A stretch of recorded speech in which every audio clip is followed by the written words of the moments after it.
Right, you lot, another Ed Sheeran video, yay!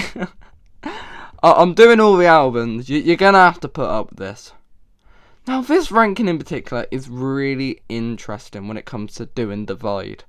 This album was massive, and that is the understatement of the century. This brought Ed from a big name in kind of the UK to a global sensation.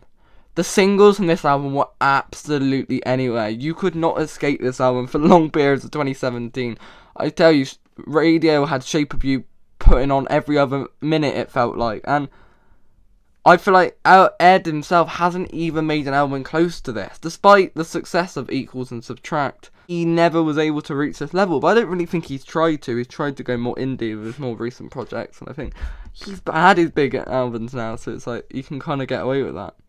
However, critics were very mixed on this album, as many hardcore fans and critics felt he abandoned what made him charming and in the first place, and what made him unique to produce the lowest common denominator of pop music, and I disagree with that assessment wholeheartedly. And yes, maybe X or Plus or Subtract had more consistency. I think this was a very strong album, but it will be very interesting to dive into this one. I think it will be a fascinating ranking to do, and I think it will be more controversial. I feel like the name of it being Divide is quite fitting, because it divides audiences. That's not a joke. Some Ed fans absolutely love Divide and call it one of the strongest albums, and others were very disappointed, and personally I'm a fan of it, but there are certain things that I do have my issues with, but then there's other things I love as well, so this will be a more mixed ranking than the others, where the lower songs will be bad, but the great songs will be great. Also, I don't think there's any, it's not going to be hard to predict what number one will be. Anyway, again, this is a subjective ranking. This is based solely on my opinion and personal taste, which, as I've said before, is a very inconsistent and not very fair metric. However, I will kind of bring up the more critical elements that maybe a critic would use to kind of to add legitimacy to my opinion. Also, I'm going to be including the 4 deluxe songs as well. I'm doing the deluxe version of the album like I did with Subtract and X. Main reason, because I want to talk about them. That's about it. Okay, so I feel there's no time to lose here, so let's just get on with it. Okay, for me, the weakest song on the album and the 16th place, and look, I hate putting some at last, I say it every time, but that's how these things work. I've gone for How Would You Feel. Now, the reason for this placement is actually very simple. I'm not sure if many would put this here, but here's my reasoning. This song is another Ed love song, something he's very much an expert on, and he's the go-to guy. He's on everyone's wedding playlist, let's be real. So whenever he does one, there's a huge standard to hit when he does a love song. And this one's fine, it's got good storytelling, a decent chorus. However, it's so desperate to recreate Thinking Out Loud, but lacks the impact of power that song has, or even other love songs on this album. This is a song I often forget and rarely come back to. It may be better than some songs above kind of what it is, however I find myself more likely to put them on because they have more mobility. I'll give credit to the instrumentation here, it's very nice and has that kind of island indie feel of his first 2 albums, and I think this song wouldn't look out of place on Plus, but when you've got all these big, iconic, fun songs on Divide, this one kind of pales in comparison and is very generic and forgettable, unfortunately. I just feel that kind of stacking them all up, one to one, this is the one that people will remember the least, so unfortunately, it's kind of just a victim of how good Ed is at writing love songs. I think if Justin Bieber made this, I would appreciate it a lot, but it's, you know, it's not. So I'll have to give it a 4 out of 10, it has to take last. Okay, 15th now, and it's quite the contrast. I've gone for New Man. Look, the song's okay on its own. It's fine, the delivery is cool, I like the hook, so why is it so low, you're asking? Oh my god, this song's lyrics is so hilarious. You've got Ed describing his ex's new boyfriend, and this guy is just ridiculous. Like, he's not human in a sense. Like, he has a bleached asshole, tribal tattoos, but he doesn't know what they mean, and he makes gun signs at rap tunes. This guy is ridiculous. But Ed doesn't paint himself as being any better in this song either, coming off as kind of this clingy kind of stalker, saying he stalks her Insta, and Ed's done this before, but he lacks the self-awareness that he had maybe in something like The Man, and he isn't focusing on himself and just blaming how this guy changed this girl and to be more proactive. Like, the girl seems to be better. Like, I don't get it. Every character is a clown in this narrative. I don't really think anyone comes out of it good, and it's just so, it's not even trying to be like satire. It's such a bizarre song. However, it is a guilty pleasure, and I'm more likely to put it on than How Would You Feel, but yeah, it's probably one of his worst to date on a storytelling level. Someone who's usually so good at kind of making these narratives, and this was not it, unfortunately. But the song itself is fine, it's got a good vibe to it. So, I think I've settled on a 4 out of 10 for this. Slightly better than How Would You Feel. Okay, 14th now, it's the big one. Do I even need to talk about this? You know what it is. It's Shape of You. Look, I've struggled with this song. And it's very hard with a song like this because yes, it's overplayed so much that you get tired of it. And even if I love the song, I probably wouldn't like it too much now because of how much you hear it. But it is a catchy, fun song. It is a decent pop tune, and you can see why it was big. My real issue is that it doesn't feel like an Ed Sheeran song, and I've had this opinion since it came out. I know it was not meant for him originally. It was meant to be for a Rihanna song, and she could have pulled this off more than Ed. Like, Ed, he's more of a kind of Disney, like, folk, kind of, you know, ancient folklore, kind of like fairy tale storytelling. That's why we loved Thinking Out Loud. This song is so weird for him. It's such a shame this was his biggest song because it doesn't showcase who he is as an artist at all. It may be catchy, his falsetto is good, and Ed puts on a good performance here, but I never felt the authenticity. I never believed it. I will always dislike this song as it paints an artist who is completely different to who I love, and I was really tempted to put it last, but I think that would be really petty, and I think it is deserving of 14th, but it's just such a frustrating song. I think there's, and especially considering other songs this album that could have been his biggest song, such a shame. Okay, 13th now, and I've gone for Hearts Don't Break Around Here. So we've got the 3 songs that I don't like out of the way. This song has that kind of plus feel to it. It's a song dedicated to his now wife with a gorgeous stripped back song, a real breath of fresh air. It's got that classic Ed feel.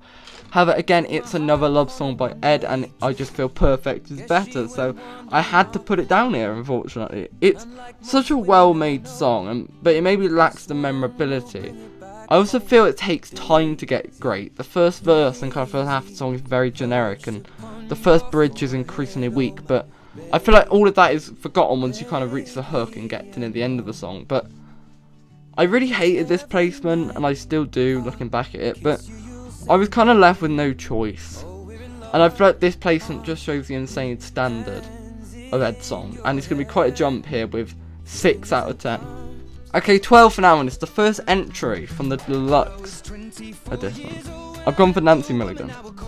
This is such a great kind of tale of his grandparents' love story. It's such a fun song. I love the kind of old folk instrumental incorporated here. It's such a great bop with Ed's great storytelling once again on the show. I just love how much the production, the atmosphere creates sensational. It doesn't need to be complex. It just needs to be a moment, and I just can't see how people could hate this. I've seen Irish people call this offensive or stereotypical, and look, I'm not of Irish culture, and I can't comment too much. Having considered this is based off Ed's actual ancestors, it clearly wasn't intended to be that, and it's a pretty brain-dead critique that I've heard, and I've heard it more times than one, which is why I bring it up.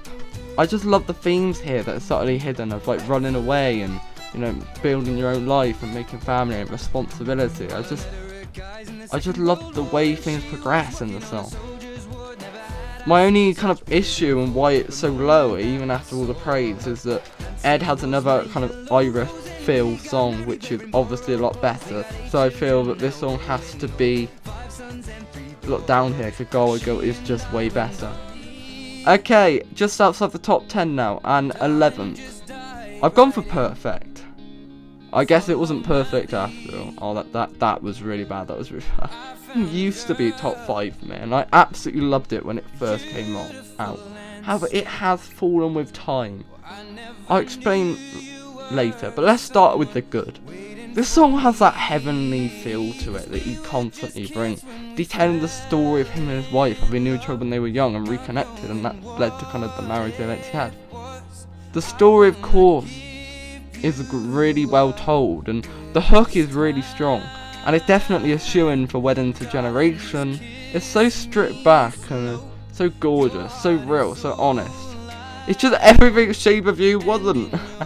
Oh, that song gets worse the more we go up through this ranking, I swear. Anyway, the song's main issue for me, and I hate to say it, and it's maybe a weird criticism, maybe something you don't agree with, but Ed doesn't seem as invested. It lacks the passion that he had in Thinking Out Loud. His delivery feels neutered of emotion. I don't know why that is, I just don't really feel empowered.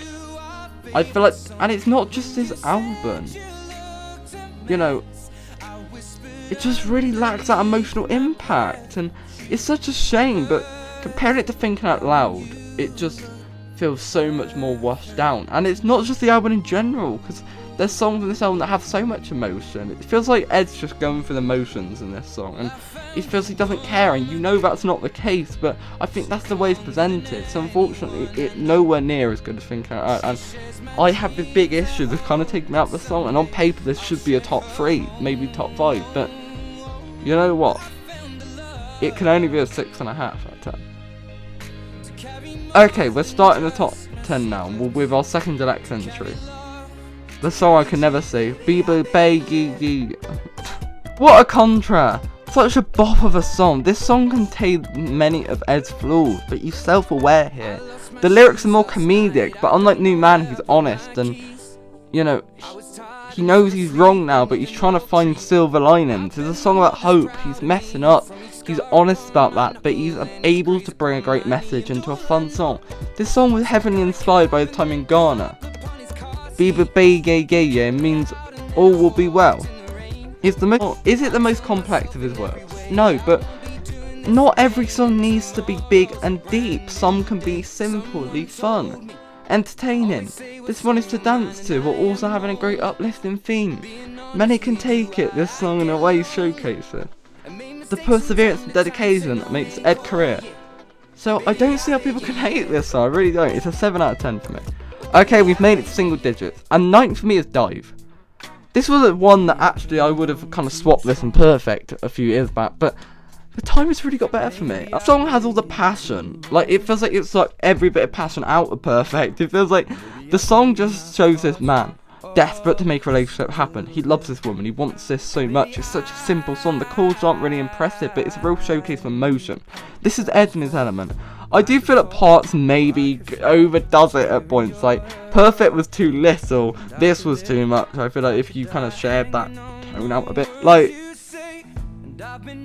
But I've really like I said, I've really grown to appreciate the production elements, the rawness of this song. It's so funny. This was on the same album as Shape of You, and you can see why it's 7 out of 10 for me. Okay, 8th now, and the third deluxe track, only one more to go after that, is Barcelona. Now this song doesn't have a deep message, theme, or story. Like, it maybe doesn't have the storytelling, it maybe doesn't have the deep kind of emotion behind it, but you know what? This is a song you can never get old of. It's meant to be one to dance to. Ed is having the time of his life in this song, even if he's not like kind of out of his comfort zone. And unlike Shape of You, which felt like, okay, this isn't an Ed Sheeran song, this is a guy trying to be something. He kind of knows this isn't his song, but he's trying to have fun, you know, he's giving everything here. And where was this passion on Perfect? Oh. I feel like as a deluxe track, it doesn't need to be the deepest thing, and there's a lot of deep songs on this album. He starts singing like Spanish at one point, like, it's kind of bonkers in the best way. However, I can't put it any higher because I feel like the top 7 have a lot more merit and kind of themes and story to it.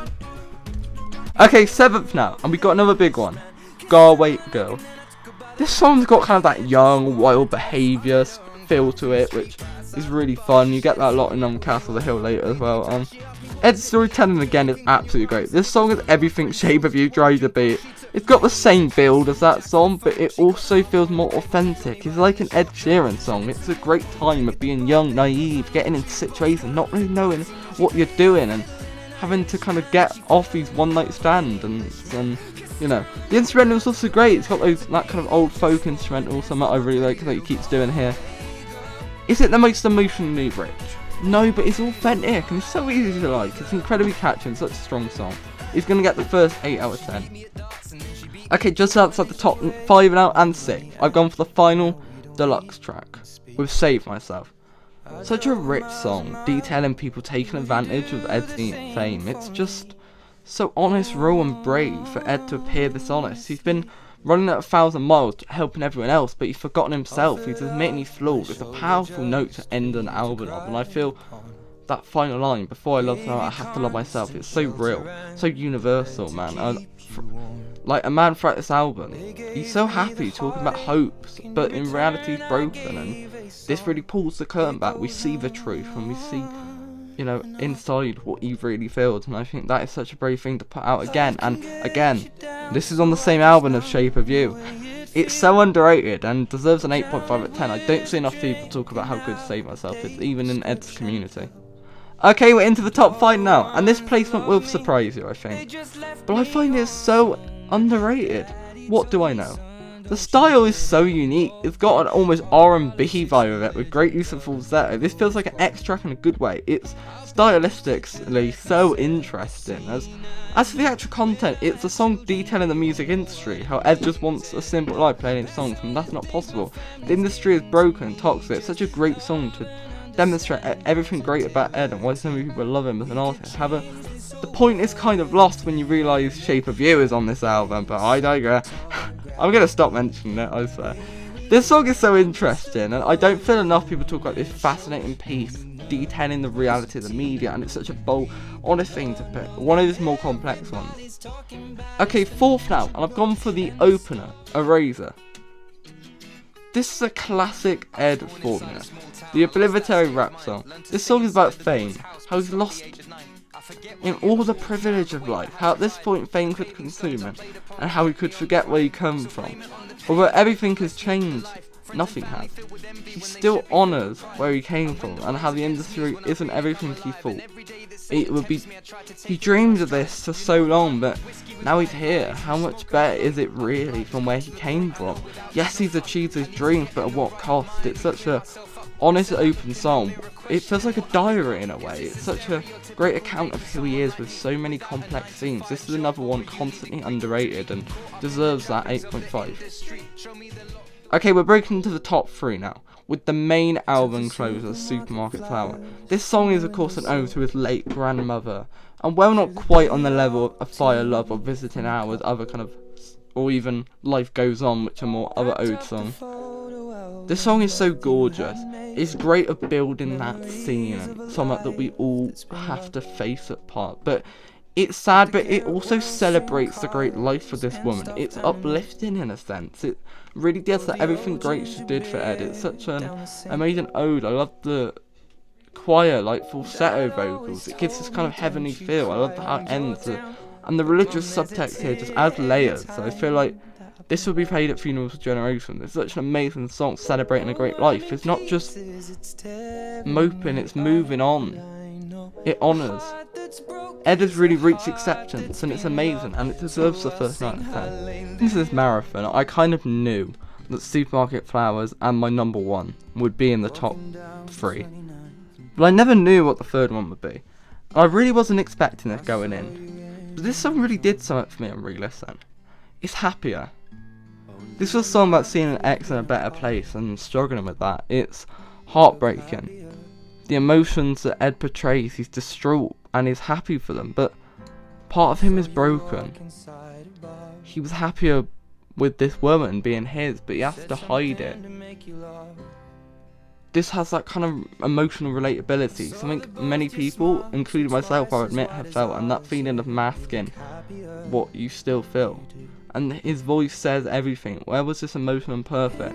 This song did so much to me. It really did so much authenticity. There's regret in it, and he's distraught. I really wish I could give it number 1, but you know why? What? This deserves a 9.5 out of 10. And let's be real, you knew the number 1. Consider it as my number 1 song, the top 10 Ed Sheeran side it, but it's Castle on the Hill. Okay, I'm gonna say it. I will never forgive society for making Shape of You the biggest song of the decade, or this masterpiece released on the same day was completely forgotten. You know what? After all the digs at Shape of You, it's getting 16th now. I don't care. Anyway, what a genius song. This is this generation's version of Summer of '69. As Ed sings about going back to his youth and seeing all his friends with their lackluster futures, but it never mattered because they made him. It's such a powerful message that everyone can relate to. Nostalgia can be a powerful emotion. I love any song of positive reminiscing on childhood and the innocence and naivety of children. In fact, I've based an entire album on that kind of sense. The third verse, as Ed accounts all these people's future, only to say these people raised me, but I can't wait to go home. Truly gets you every time. It's such a jerker, even more than Happy and Supermarket Flowers somehow. Everything about this song on paper is perfection, but with Ed's passionate vocal, the sky is truly the limit. And of course, it's the best song, his best song of all time in my opinion, and is deserving of being #1 song. Okay, so if I've learned anything from this, is that Divide is way better than people give it credit for. Sure, there's a few moments that don't work, and Shape of You is on it, but the top songs were amazing, and some of the themes were really consistent, especially with the kind of industry and kind of fame stuff he's going for. And I feel like it's way more present than I remember. The love songs were classics, and the fun songs were fantastic. It's such a shame the lead single was, well, abysmal, but after diving into everything, I promise I'm going to do plus and equals at some point, and probably autumn variations as well, because I can't wait to do all this. Once I've ranked Ed Sheeran's albums, I'm doing all the Taylor Swift albums, so just you wait for that. That should be fun. Anyway, so that was that. And going forward, I have a fair few videos, so I'll just detail you on. So I'm doing a cover of the Goo Goo Dolls Iris, which is my favourite song time next week. But then after that, I've got a video on Cinderella 3. And then December and January, I've got a few kind of my classic videos. I'm doing a top 10 pop hits for 2023. I'm doing my top 10 worst and top 10 best school YouTube videos. And I'm doing a commentary return. I've been going into January. I'm ranking Kanye West's 808s and Heartbreaks. And I've got a new song, New Frontier, coming out as well. So that should be fun. Bye, you lot.